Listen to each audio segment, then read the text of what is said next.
Bonjour et bienvenue. Nous voilà à nouveau dans C'est bon à savoir, les capsules vidéo de vulgarisation de la science, des sciences, en lien avec les troubles du spectre de l'autisme qui vous sont proposées par l'association Ikigai. Aujourd'hui, je vais vous parler du lien entre lumière et troubles du spectre de l'autisme.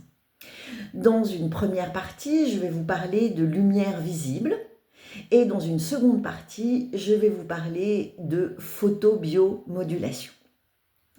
Alors pour cette première partie, je vais vous parler de la lumière visible. La lumière visible, c'est la lumière du soleil, ce qu'on appelle aussi lumière blanche, qui parfois est diffractée par les gouttes de pluie et nous voyons de très beaux arcs-en-ciel, où nous distinguons tout un nuancier de couleurs. On a coutume de dire que c'est un spectre, le spectre de la lumière visible, qui va de l'infrarouge à l'ultraviolet. Quand on est un être humain, nous avons des yeux, nous avons une rétine qui est couverte de cellules que l'on appelle des photorécepteurs, qui vont être sensibles à cette lumière naturelle dans ce spectre-là de la lumière blanche. Ces photorécepteurs vont être stimulés par cette lumière blanche et vont envoyer des influx nerveux dans le noyau suprachiasmatique dans le cerveau. C'est ce noyau suprachiasmatique qui va réguler la synthèse de mélatonine. Nous avons déjà eu l'occasion d'évoquer cette hormone naturelle que nous fabriquons avec un pic en fin de journée, puisque c'est une hormone qui va dépendre du rythme circadien. Le rythme circadien est le rythme au courant de la journée où nous allons être en phase avec ce rythme. C'est un rythme qui va déterminer le fonctionnement d'un certain nombre de nos organes et de certaines zones du cerveau. La production de mélatonine est augmentée en fin de journée, c'est-à-dire quand il y a moins de lumière visible et quand le soleil tombe. La mélatonine est une hormone naturelle, synthétisée par un certain nombre de mammifères, et chez les êtres humains, elle va favoriser l'endormissement et le maintien d'un sommeil de bonne qualité tout au long de la nuit.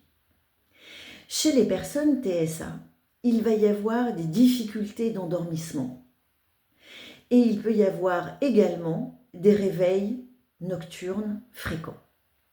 Une première piste pour pouvoir gérer le sommeil et pouvoir améliorer la qualité et la durée du sommeil, ça peut être une supplémentation en mélatonine.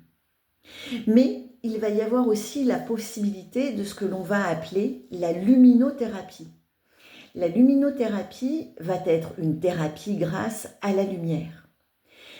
Ce sont des lumières qui vont émettre une forte lumière blanche, bleue, que l'on va préconiser le matin pour se réveiller, pour bloquer la synthèse de mélatonine, pour donner un coup de lumière sur notre matin, sur notre réveil, et pour réveiller l'ensemble des cellules de notre corps.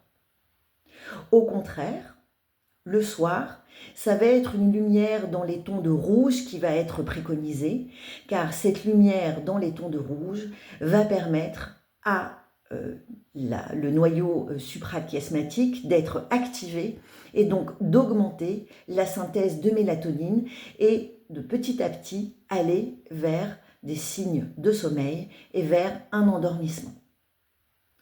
C'est pour cette raison que l'on déconseille vivement la lumière bleue, celle qui est produite par les écrans, puisque nous avons vu que les radiations dans le bleu vont au contraire bloquer la stimulation et la synthèse de mélatonine et vont favoriser le réveil, ce que l'on veut à tout prix éviter.